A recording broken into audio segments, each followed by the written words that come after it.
दोस्तों नमस्कार। उम्मीद कर रहा हूँ आप सब लोग अच्छे होंगे। इलेक्ट्रोस्टैटिक चैप्टर का आज हमारा 50th एपिसोड है। लास्ट एपिसोड में हम इस कंसेप्ट को समझ रहे थे और इसमें हमने देखा था कि हमारे पास एक कंडक्टिंग सिलेंडर है इनफाइनाइट लेंथ का z एक्सिस की तरफ, और हमारे पास एक लाइन चार्ज था और हमने देखा था कि अगर किसी पॉइंट पे पोटेंशियल अगर अपने को निकालना हो तो हम कैसे यहाँ पे इमेज चार्ज क्रिएट करेंगे। तो यहाँ पे दो तीन पॉइंट्स थे जो आपको ध्यान रखने हैं। सबसे पहले जो इमेज चार्ज है वो जो इनका सेंटर और ये जो है, ये जो पॉइंट है, ये लाइन जो कनेक्टिंग लाइन है, इसी के ऊपर अपने को रखना होगा सो दैट सिमेट्री मेंटेन रहे।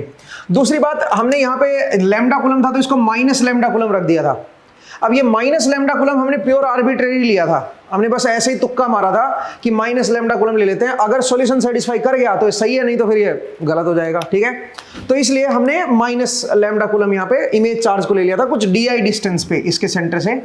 और हमने देखा था कि ये कंडक्टिंग सरफेस है तो ये एक इक्वी पोटेंशियल सरफेस होगा। इसका मतलब इस सरफेस पे कहीं पे भी देखोगे तो पोटेंशियल आपका सेम होगा। तो फिर हमने क्या किया, हमने फिर लैम्डा की वजह से यहाँ पे पोटेंशियल निकाल दिया और माइनस लैम्डा की वजह से यहाँ पे निकाल, टोटल पोटेंशियल हमारे पास आ गया ये। अब इस सरफेस के ऊपर टोटल पोटेंशियल कांस्टेंट रहना चाहिए। इसका मतलब इस सरफेस के ऊपर जो RI अपॉन R का जो रेशियो रहना चाहिए, मतलब यहां से जो डिस्टेंस है और यहां से जो डिस्टेंस है, वो जो रेशियो रहना चाहिए वो कांस्टेंट रहना चाहिए। तो हमने फिर दो पॉइंट ले लिए, एक A पॉइंट और एक B पॉइंट, और वहां पे RI अपॉन R को बराबर कर दिया और वहां से हमारे पास एक रिलेशन आ गई कि DI की जो वैल्यू होगी, यहां से जो डिस्टेंस होगी, जो जहां पे इमेज चार्ज आपका रखा होना चाहिए, वहां से जो DI होना चाहिए वो ये होना चाहिए। अगर इतने डिस्टेंस पे आप माइनस लैम्डा कूलम रखते हो तो इस सरफेस के ऊपर पोटेंशियल आपका सेम रहेगा। तो एक तरह से हमारा वो जो तुक्का हमने मारा था वो भी सेटिस्फाई हो गया, और दूसरा हमारे पास ये DI डिस्टेंस भी आ गई कि कितनी डिस्टेंस आपका ये इधर होना चाहिए। ठीक है, दूसरी बात, ये सिलेंडर को आप ग्राउंड नहीं कर सकते। ग्राउंड करते ही कहानी बदल जाएगी। ग्राउंड करते इमेज चार्ज आप माइनस लैम्डा कूलम नहीं ले पाओगे। ठीक है, तब बड़ी दिक्कत हो जाएगी ग्राउंड करते ही। क्यों, आप बोलोगे सर ग्राउंड करने में ऐसे क्या दिक्कत है? ग्राउंड करने में जरा देखिए क्या परेशानी है।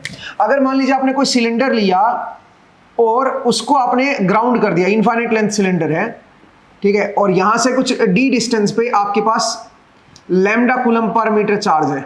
ठीक है, आप यहां पे माइनस लैम्डा कूलम ले रहे हो ना, सोचिए। तो प्लस लैम्डा कूलम और माइनस लैम्डा कूलम की वजह से बीच में जो, इनके बीच में जो आएगा, इस पॉइंट और इस पॉइंट के बीच में जो प्लेन आएगी, वहां पे जीरो पोटेंशियल बनेगा। इस पे थोड़ा ना जीरो बनेगा अगर आप माइनस लैम्डा कूलम ले रहे होते हैं। यहाँ पे ये आप ऑलरेडी पढ़ चुके हो कि दो लाइन चार्ज की वजह से जो बीच वाली प्लेन होती है वो 0 वोल्ट पे होती है, ये 0 वोल्ट पे नहीं ना होता।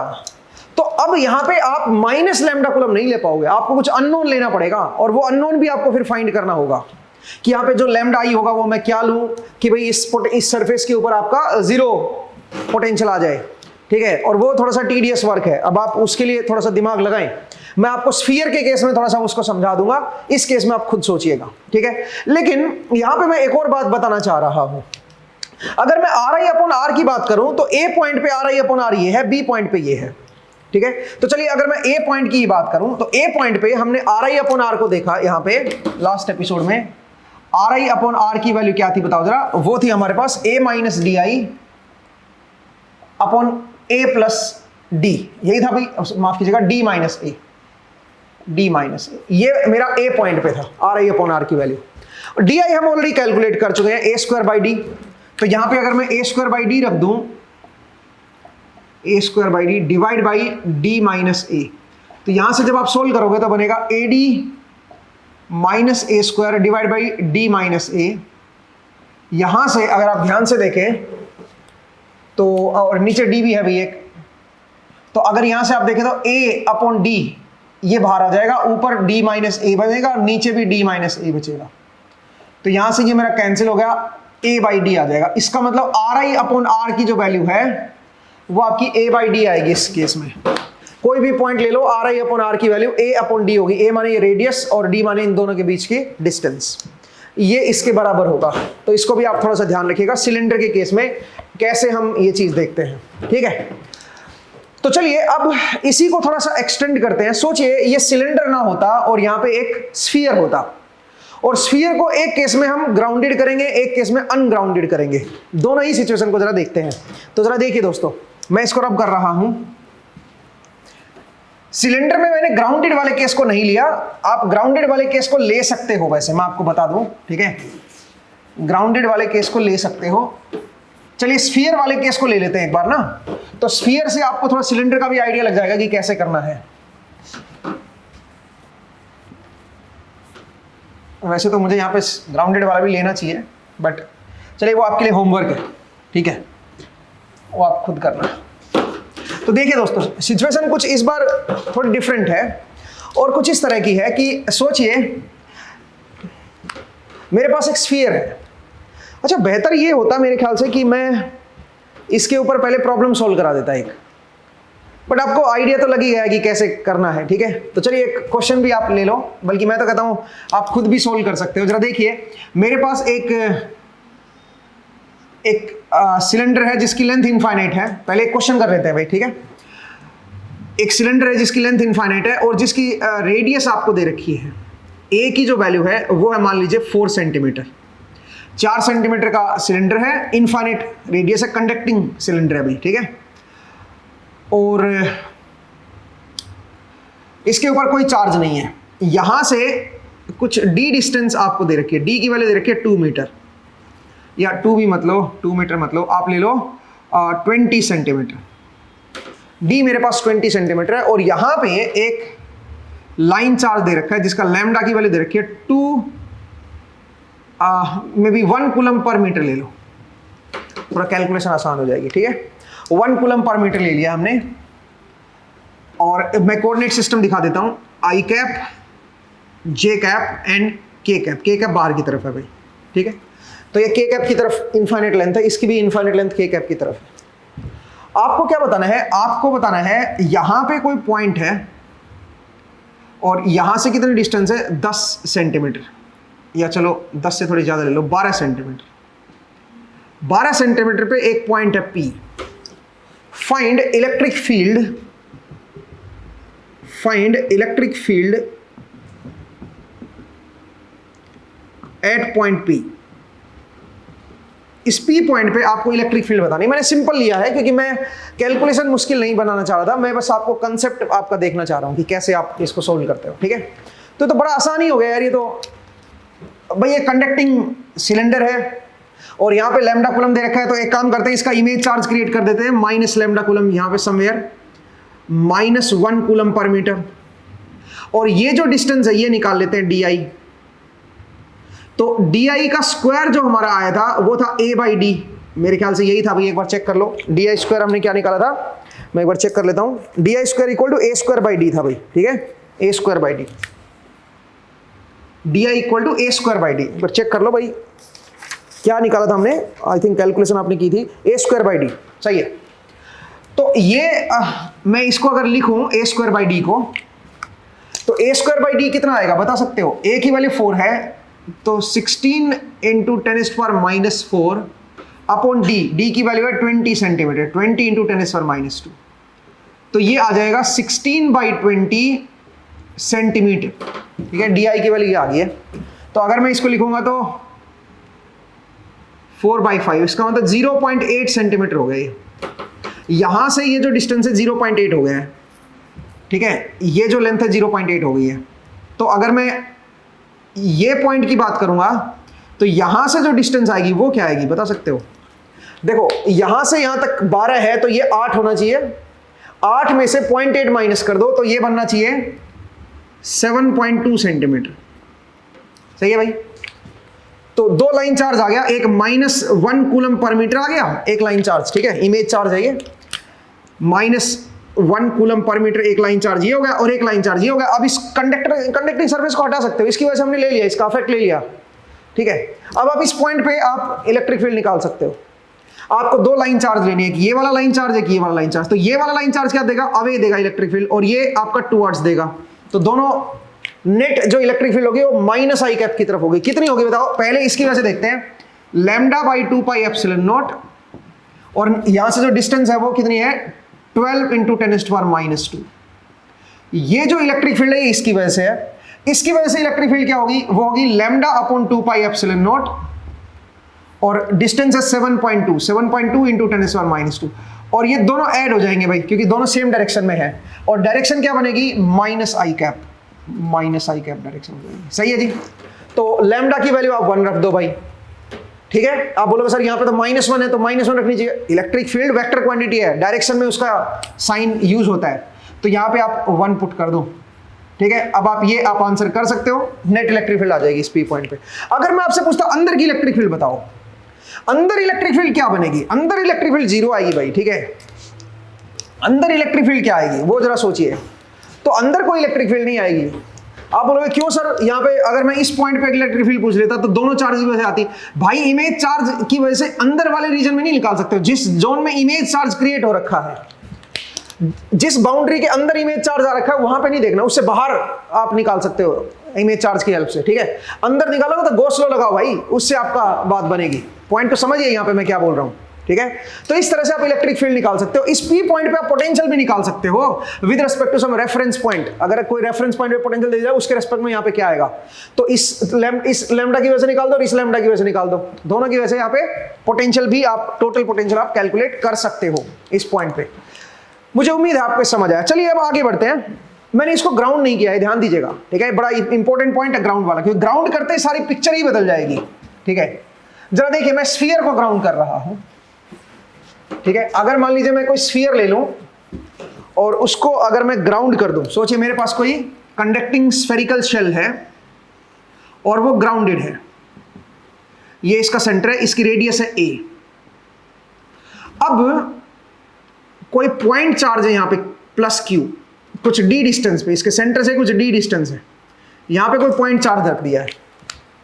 आपको बताना है कोई एक ऐसे रैंडम पॉइंट ले लेता हूं, कोई भी पॉइंट ले लेता हूं P x, y, z। ठीक है, इस P पॉइंट पे मुझे इलेक्ट्रिक फील्ड बतानी है क्या होगी। और ये जो स्फेरिकल शेल है कंडक्टिंग है ऑब्वियसली। ठीक है, कंडक्टिंग शेल है, कंडक्टिंग शेल। अब हम फंस गए हैं, आउटसाइड इलेक्ट्रिक फील्ड बताएं तो अकेले पॉइंट चार्ज को नहीं ले सकते हो आप। एक स्फेरिकल शेल भी ग्राउंड भी, मतलब एक इक्वी पोटेंशियल सरफेस आ गया भाई फिर से, और इसका पोटेंशियल भी 0 दे दिया इस बार। तो अब क्या करेंगे, अब थोड़ी सी दिक्कत हो जाएगी। यहां पे इस पॉइंट पे इलेक्ट्रिक फील्ड हम कैसे कैलकुलेट करेंगे। तो यहां पे अब आपको थोड़ा सा इमेज वाला चार्ज क्रिएट करना पड़ेगा, मेथड ऑफ इमेज लगाना पड़ेगा, आपको बाउंड्री कंडीशन सेटिस्फाई करनी पड़ेगी। तो एक काम करते हैं, हम यहां पे एक इमेज चार्ज क्रिएट करते हैं। तो मैं यहां पे QI ले लेता हूं। अब कुछ लोग बोलेंगे सर -q क्यों नहीं ले लेते हो? -q लोगे तो यहां पे 0 कभी नहीं आ पाएगा, क्योंकि 0 अगर आप एक q लेते हो और एक -q लेते हो तो 0 जो पोटेंशियल होता है वो एक पॉइंट पे होगा, और अगर आपको एक प्लेन क्रिएट करनी पड़ जाए जिस प्लेन पे आपका 0 होगा तो वो एक तरह के आप ये समझिए कि एक रेक्टेंगुलर या आप कह सकते हो इनफाइनिट एरिया की एक प्लेन बनेगी जिस पे 0 पोटेंशियल आएगा। -q नहीं ले सकते हो, समझिए। ठीक है, यहां पे इमेज चार्ज -q क्यों नहीं ले सकते, क्योंकि q और -q की वजह से जो 0 पोटेंशियल आएगा वो एक प्लेन पे आएगा, इनफाइनाइट लेंथ प्लेन पे, और जो इनके बीच में होगी, ये प्रॉब्लम है। दैट्स व्हाई मैं -q नहीं ले सकता। फिर आप बोलोगे फिर क्या ले सर, पिछले में तो हमने तुक्का मार दिया था, -λ ले लिया था क्योंकि वो ग्राउंडेड नहीं थी। ठीक है, अब जरा देखिए, अब मैं काम करता हूं, इसको मैं QI ले लेता हूं। मुझे नहीं पता Q की क्या वैल्यू है, तो मैं इसको QI ले लेता हूं, I फॉर इमेज, इस बार अननोन है, और सिमेट्री की वजह से मैं इस लाइन, कनेक्टिंग लाइन पे इसको ले रहा हूं।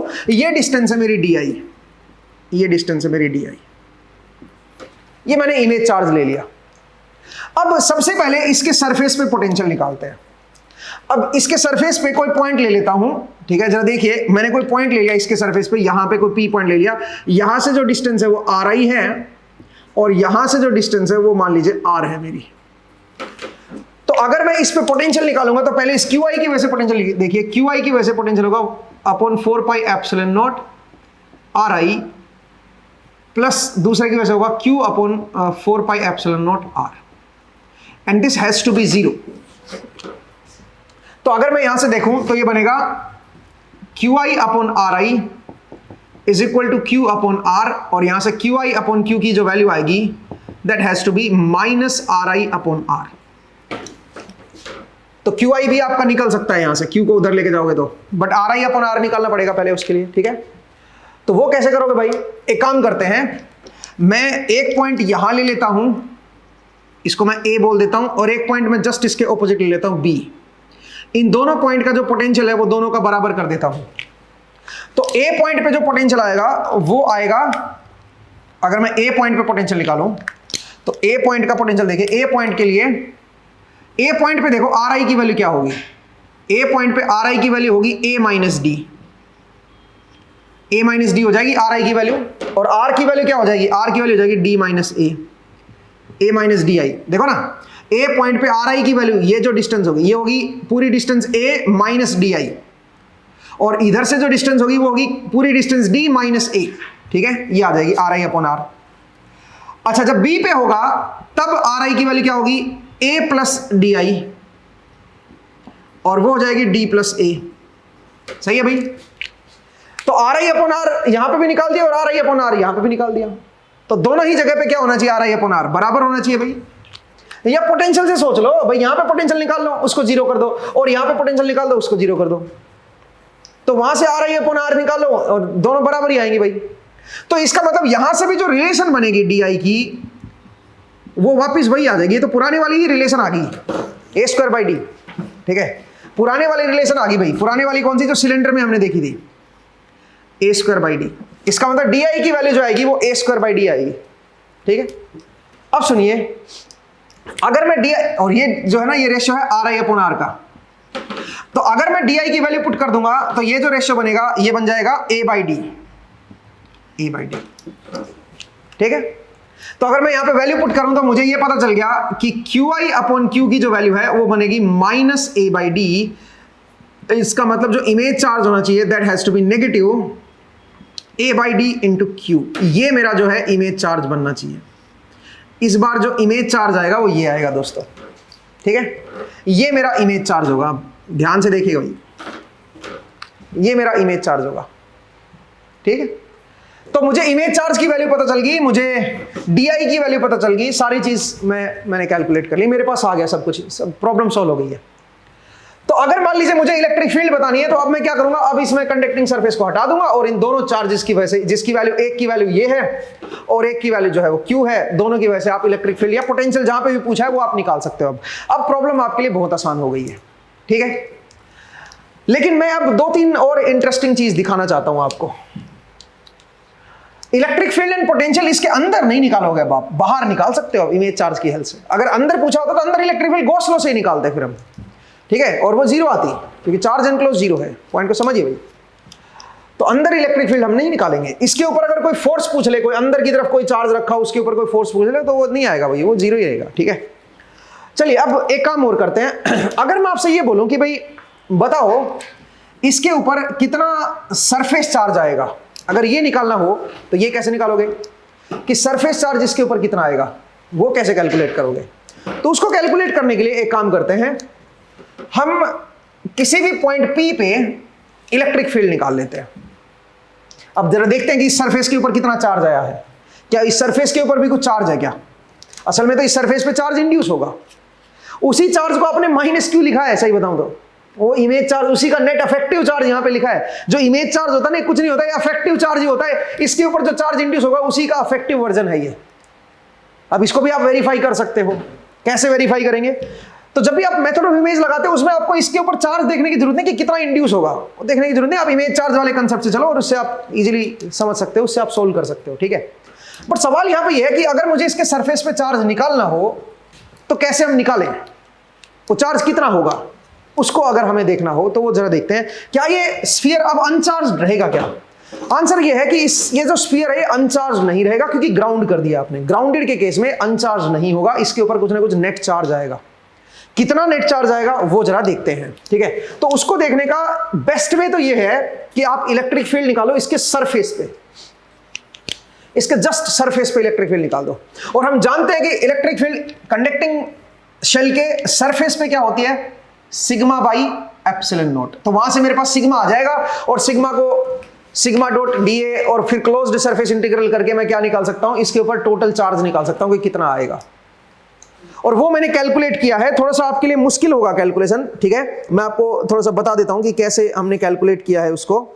तो हमने एक पॉइंट लिया है P। ठीक है, जरा देखिए कैसे किया है। मैं थोड़ा सा इसको रब करता हूं, मैंने ऑलरेडी कैलकुलेट किया हुआ है, थोड़ा सा मुश्किल है भाई वो। ठीक है, तो जरा देखिए, क्यों ना इसको एक हम प्रॉब्लम से डिस्कस कर लें। और प्रॉब्लम क्या है, सोचिए कि मेरे पास एक कंडक्टिंग स्फेरिकल शेल है ग्राउंडेड, और हमने इसके सेंटर से d डिस्टेंस अवे एक पॉइंट चार्ज रख दिया q, और आपको इसके सेंटर से कुछ r डिस्टेंस अवे कुछ थीटा एंगल पे एक पॉइंट ले रखा है p, r एंगल थीटा लिख दो इसको, ठीक है। यहां पे आपको इलेक्ट्रिक फील्ड बतानी है क्या होगी, इसके ओरिजिन इसके सेंटर से है और इसकी रेडियस a है भाई, तो यहां पे आपको इलेक्ट्रिक फील्ड बतानी है क्या होगी, और उससे आपको बताना है कि सरफेस चार्ज डिस्ट्रीब्यूशन कैसा होगा और टोटल चार्ज कितना होगा। तो ये प्रॉब्लम मैंने सोल्व की हुई है, थोड़ी सी कैलकुलेशन थोड़ी सी लंबी है, मुश्किल है थोड़ी सी, तो इसलिए मैंने पहले से इसको सोल्व करके रखा हुआ, आप वेरीफाई कर सकते हो। ये Q है तो यहां पे मेरा क्या हो जाएगा, QI हो जाएगा, QI की वैल्यू क्या होगी, -a/d इंटू Q, ठीक है। ये होगा भाई कुछ DI डिस्टेंस पे, ये डिस्टेंस है मेरी DI, और यहां से ये जो डिस्टेंस है ये मेरी RI हो जाएगी और ये मेरी R हो जाएगी, ठीक है। ध्यान से देखिए भाई, ये R दे रखी है आपको, ये DI है, ये मेरी RI डिस्टेंस है, और ये मान लीजिए मेरे पास R है, ठीक है। तो हमने एक इमेज चार्ज रख दिया है QI, ये जो डिस्टेंस है यहां से यहां तक की, ये आप जानते हो DI की वैल्यू क्या बनेगी, a²/d, ठीक है, a²/d। और जरा ये इमेज चार्ज को भी आप देख लीजिए, -a/dq, ये बिल्कुल सही है भाई। तो मैंने जब यहाँ पे कैलकुलेट किया इलेक्ट्रिक फील्ड को, जो कि थोड़ा सा मुश्किल है, इसको कैलकुलेट करने के लिए बेहतर यह है कि पहले आप पोटेंशियल कैलकुलेट कर लो आप इस पॉइंट पे, और पोटेंशियल का फिर आप ग्रेडियंट ले लो, फिर माइनस ले लो, आपके पास इलेक्ट्रिक फील्ड आ जाएगी।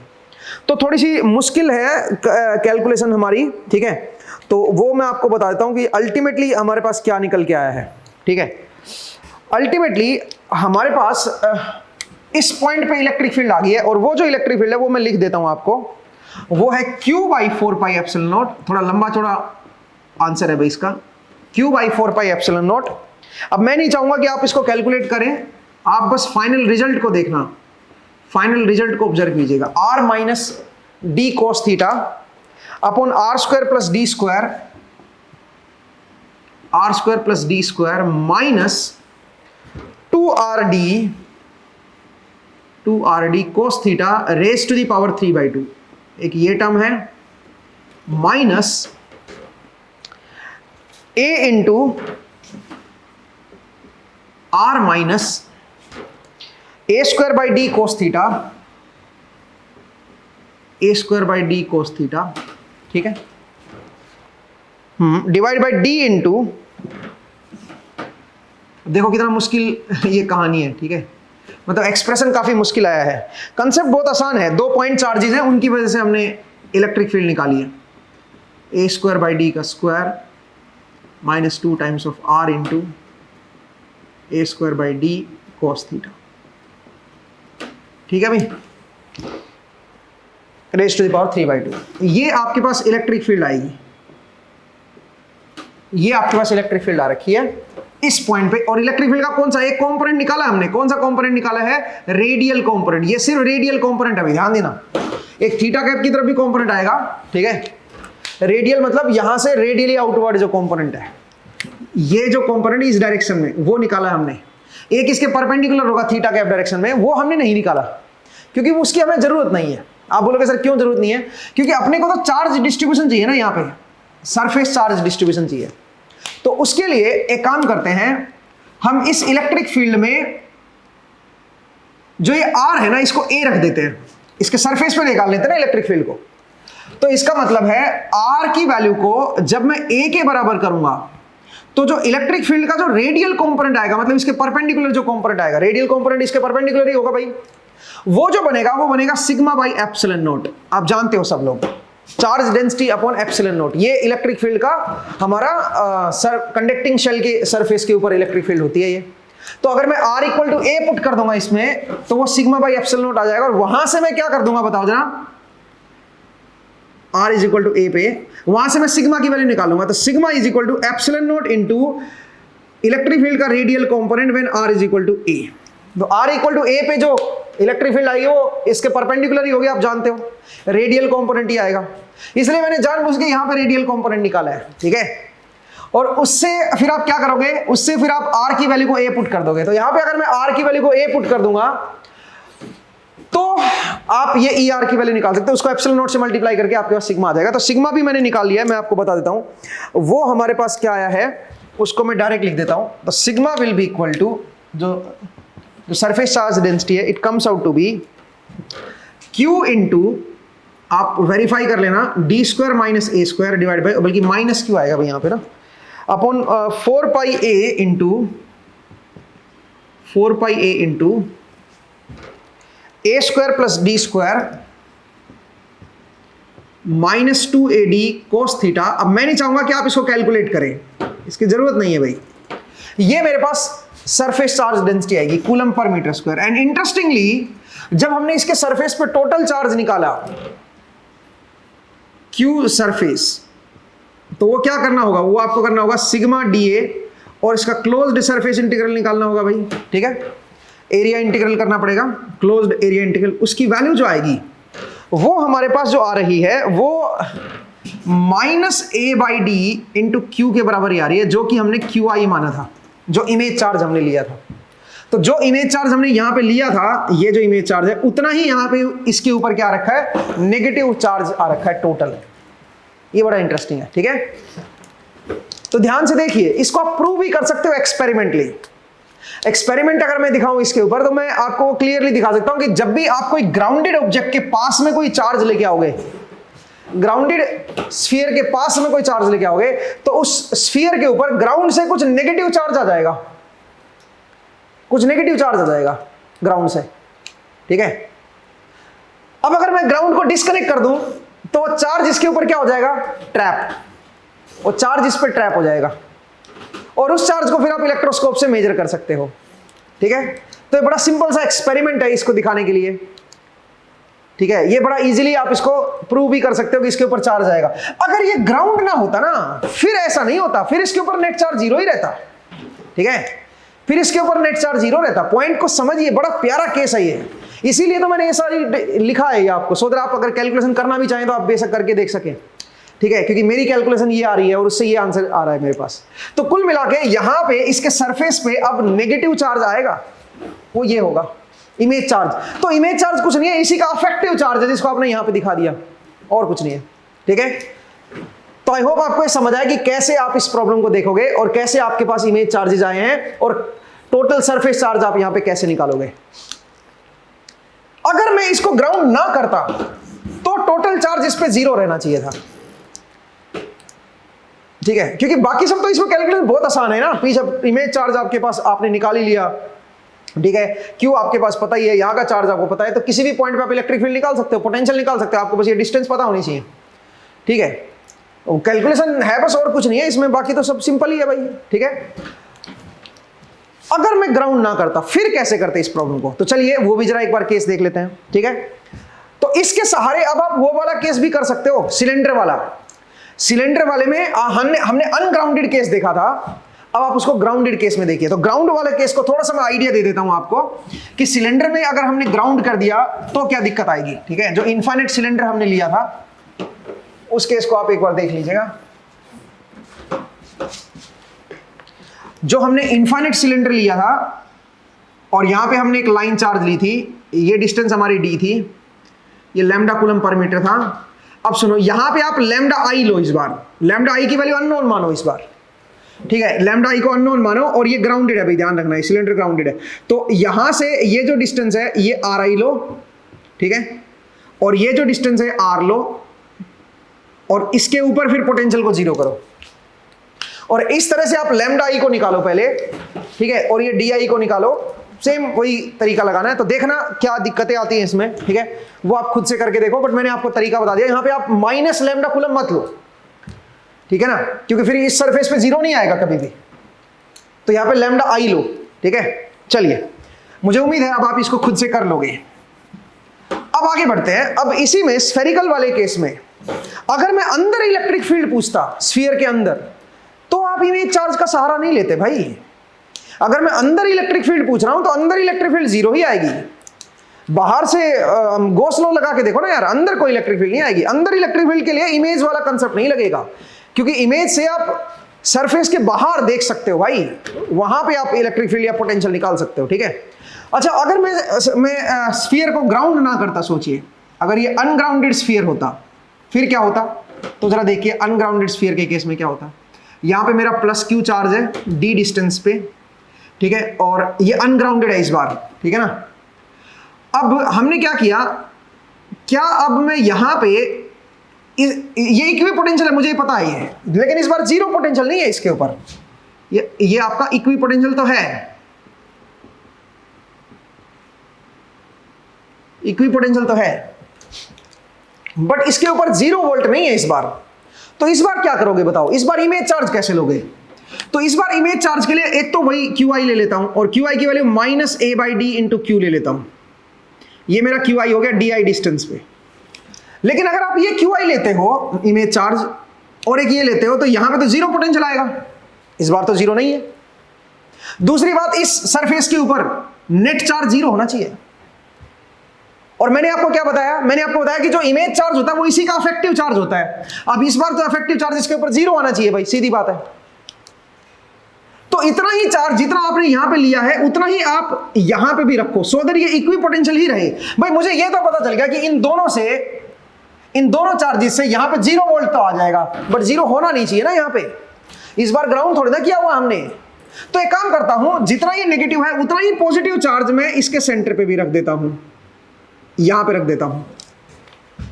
अब जरा देखो, यहां पे अगर किसी भी ए रेडियस पे अगर आपने पोटेंशियल निकाला यहां पे, तो इन दोनों चार्जेस की वजह से तो 0 पोटेंशियल आएगा, ऑलरेडी हम देख चुके हैं। बाकी बचा इसकी वजह से पोटेंशियल, तो इसकी वजह से पोटेंशियल आ जाएगा भाई, क्या दिक्कत है यहां पे, ठीक है। इसकी वजह से कहीं पे भी देखोगे तो, क्योंकि बराबर डिस्टेंस है इससे, तो हर पॉइंट पे पोटेंशियल क्या रहेगा, इक्वल रहेगा। तो इसका मतलब है यहां पे हमें एक और चार्ज रखना होगा जिससे हम यहां पे इसको इक्वी पोटेंशियल बना सकें, ठीक है। और ये जो डिस्टेंस है ये डी आई है, ये जो डिस्टेंस है डी आई है, इसको ध्यान दीजिएगा भाई। इस डिस्टेंस डी आई को आप कैलकुलेट कर सकते हो। मुझे उम्मीद है आपको समझ आएगी कैसे इस प्रॉब्लम को हम सोल्व करेंगे, क्योंकि ये जो है ये आपका इक्वी पोटेंशियल बनना चाहिए। तो इक्वी पोटेंशियल बनाने के लिए फिर आपको ये कंसेप्ट लगाना पड़ेगा। इवन आप ये भी निकाल सकते हो कि इसके ऊपर पोटेंशियल कितना होना चाहिए, वो भी आप निकाल सकते हो। तो इन दोनों की वजह से तो 0 आएगा, इस चार्ज की वजह से जो भी पोटेंशियल आएगा वो निकाल लो भाई, क्या आएगा। इसका पोटेंशियल भी आपको बदल जाएगा कि इस सरफेस पे क्या पोटेंशियल होगा। इवन अगर आपको बाहर भी कहीं पे पॉइंट पी पॉइंट पे अगर पोटेंशियल निकालना है, तो अब 3 चार्जेस की वजह से आपको पोटेंशियल निकालना पड़ेगा, ठीक है। तो इस केस को भी आप थोड़ा सा समझिएगा कि अगर ग्राउंडेड नहीं है तो कैसे हम इसको देखेंगे, तो इमेज चार्जेस को हम कैसे लेंगे, ठीक है। ये बहुत प्यारा केस है।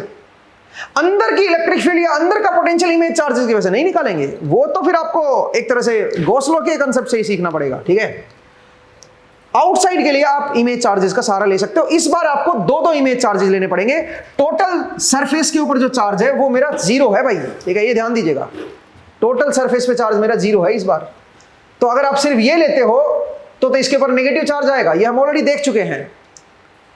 इलेक्ट्रिक फील्ड से हमने लिखा था, अगर अकेला ये चार्ज कंसीडर करते हो और इन दोनों की वजह से सरफेस पे इलेक्ट्रिक फील्ड निकालते हो और उससे आप सरफेस चार्ज डेंसिटी निकालते हो, तो कुछ निकल के आती है, और उसका फिर टोटल चार्ज निकालोगे तो इसका इतने के बराबर ही आएगा वो चार्ज। लेकिन यहाँ पे तो अनचार्ज है इस बार, ये ग्राउंड से कनेक्ट है नहीं, कोई एक्सटर्नल चार्ज कहीं से आ नहीं सकता, तो अनचार्ज है तो टोटल चार्ज 0 आना चाहिए। इसलिए यहाँ पे नेगेटिव है तो उतना ही फिर पॉजिटिव यहाँ पे लेना पड़ेगा आपको, ठीक है, सो दैट टोटल चार्ज इसका क्या रहे, 0 रहे।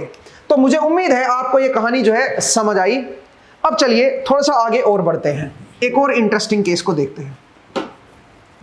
एक और सिचुएशन देखिए, जरा देखिए, सोचिए मेरे पास एक स्फीयर है, स्फेरिकल शेल है, और इसके सेंटर पे मैंने कोई Q0 चार्ज रख दिया है, ठीक है। इसकी रेडियस है a इसकी रेडियस है, और इसके सेंटर पे मैंने कोई चार्ज रख दिया है Q0, और इससे कुछ d डिस्टेंस अवे एक इनफाइनाइट प्लेन है, कंडक्टिंग प्लेन, कंडक्टिंग शीट है, इनफाइनाइट कंडक्टिंग शीट, ठीक है, और वो जो है वो ग्राउंडेड है, कंडक्टिंग शीट है भाई,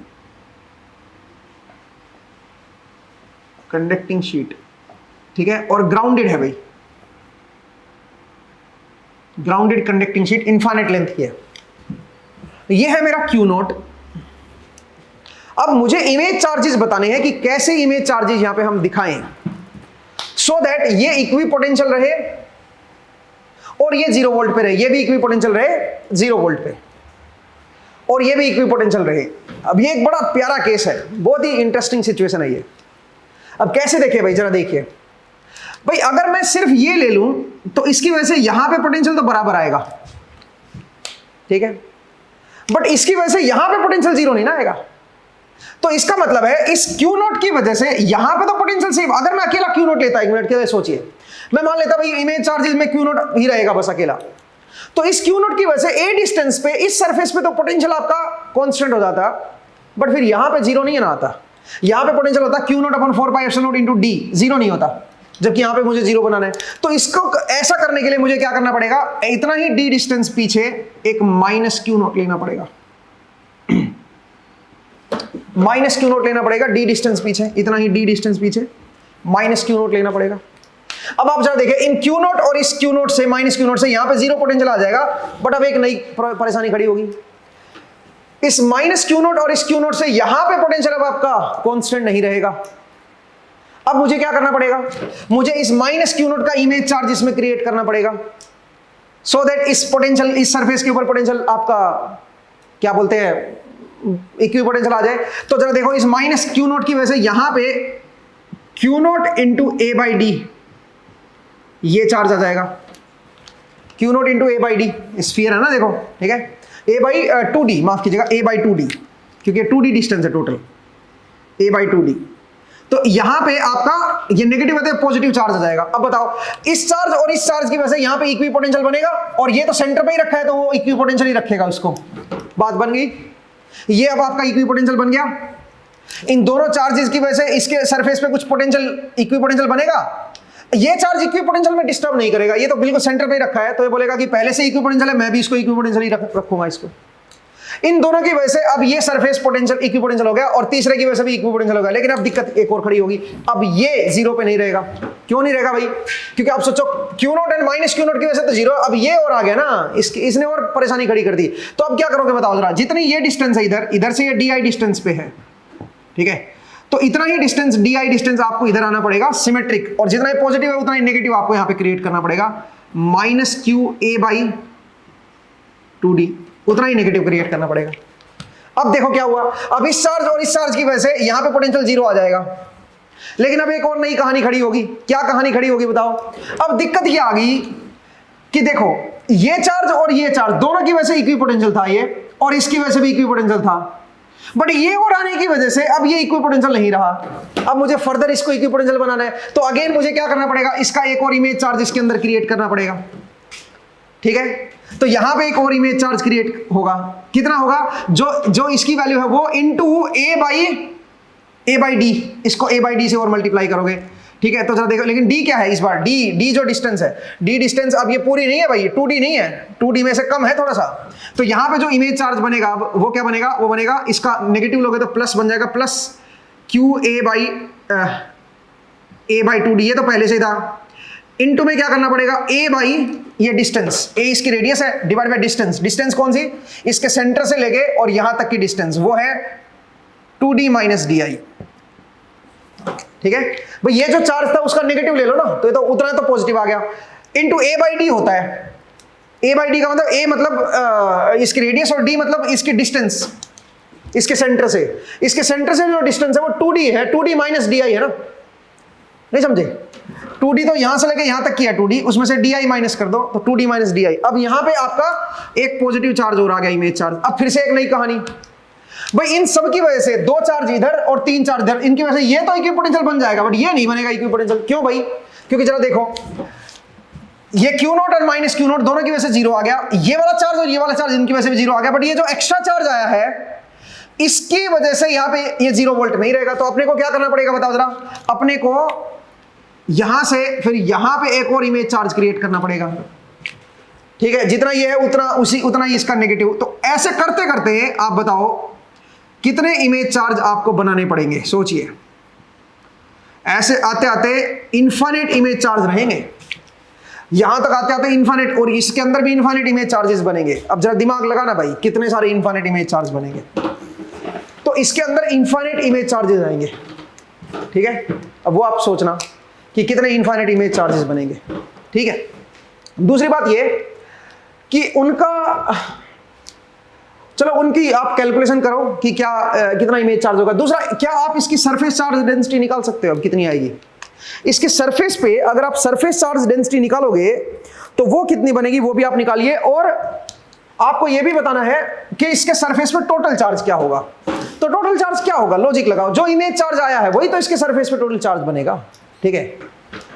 जैसे आपने पिछले में किया था, सरफेस चार्ज डेंसिटी को एरिया से मल्टीप्लाई करके आपने टोटल चार्ज निकाला, तो ऐसे ही अगर जो टोटल इमेज चार्ज है यहाँ पे जो सबको जोड़ दो, जोड़ते चलो जाओ ना, तो जो टोटल बनेगा वो आपका इसके सरफेस के ऊपर होगा। अब वो आपको देखना है कि वो कितना होगा, ठीक है, वो आपको टोटल सरफेस चार्ज निकालना है कि कितना होगा, वो आप कैलकुलेशन कीजिए। मेरे पास तो है वैसे कैलकुलेशन, ठीक है, बट आप लोग कैलकुलेट कीजिएगा उसको, ठीक है। तो ये भी एक बहुत प्यारा केस है, इसको भी थोड़ा सा एनालाइज कीजिए, थोड़ा और इसके ऊपर दिमाग लगाइएगा, ठीक है। अगर आपको इसमें दिक्कत रहती है तो आप कमेंट सेक्शन में कमेंट कर दें, मैं इसका पूरा आपको एक्सप्लेन कर दूंगा कि कैसे कैसे कितने कितने चार्ज आएंगे। यहाँ पे एक सीक्वेंस ही बनेगी, ठीक है, और ये इनफाइनाइट सीक्वेंस होने के सारे अंदर तक चलते चले जाएंगे, बड़े सारे चार्ज आएंगे, अभी तो इमेज चार्ज खत्म नहीं होंगे, ठीक है। तो यहाँ पे इनफाइनाइट इमेज चार्जेस बनेंगे भाई, इधर भी और इधर भी, लेकिन जितने भी बनेंगे वो इसके अंदर ही बनेंगे, ठीक है, बाहर नहीं निकलेंगे। तो आउटसाइड अगर इलेक्ट्रिक फील्ड निकालनी है आपको तो इनफाइनाइट इमेज चार्जेस की वजह से निकालनी पड़ेगी आपको, ठीक है। तो बड़ा ही मुश्किल प्रॉब्लम है ये, ठीक है ना, बट आपको पता तो होना चाहिए ना कि इमेज चार्ज क्रिएट कैसे होते हैं, ये चीज तो आप समझ ही सकते हो यहां से, ठीक है। तो चलिए दोस्तों, आज के लिए हम इतना ही करेंगे, अगले एपिसोड में फिर से आपसे मुलाकात होगी। अपना ख्याल रखिए, पढ़ते रहिए, मुस्कुराते रहिए, नेक्स्ट टाइम मिलेंगे, थैंक यू।